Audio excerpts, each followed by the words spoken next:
মাতার মুখে হাসি ফোটানোর জন্য এই রাম সংসার ত্যাগ করতে পারে, তবে তার চোখের জল মোছানোর জন্য অযোধ্যা ছাড়া এমন কি বড় কথা পিতাশ্রী? রঘুকুলে এই রীতি সর্বদা পালিত হয়, প্রাণ যায় যাক, যেন প্রতিজ্ঞা না ভঙ্গ হয়।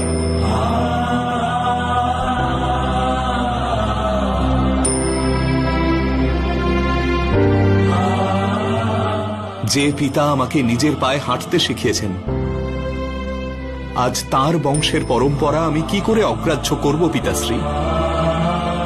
যিনি সম্মানের সঙ্গে মাথা উঁচু করে বাঁচতে শিখিয়েছেন, তার মাথা কি করে নিচু করে দিই আমি পিতাশ্রী? এটা তো আমার সৌভাগ্য পিতাশ্রী যে নিয়তি আমাকে আপনার এই দুটি প্রতিজ্ঞা পালন করার সুযোগ আমাকে দিয়েছে।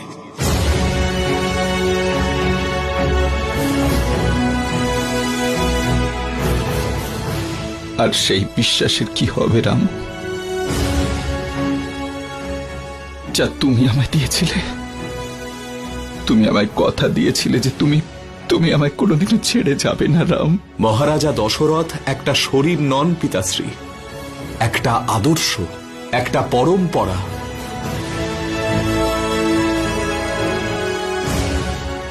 আমি আপনার আত্মজ, আপনার আত্মার থেকে দূরে যাচ্ছি না। আমি আপনাকে ছেড়ে যাচ্ছি না পিতাশ্রী। আপনার প্রতিশ্রুতি আমার সঙ্গে আছে, আর এই সঙ্গ কেবল এই জন্মের নয়, যুগ যুগান্তরের পিতাশ্রী।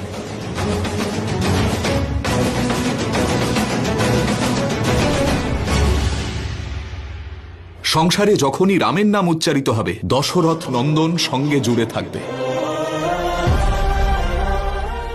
আমি বনবাসে গেলে যদি আমার পিতার প্রতিশ্রুতি রক্ষিত হয়, অযোধ্যার সম্মান রক্ষা পায়, আমার ছোট মার মুখের হাসি অমলিন থাকে, তবে এই রাম 14 বছর কেন, 14 জন্মের জন্য বনবাসে যেতে প্রস্তুত।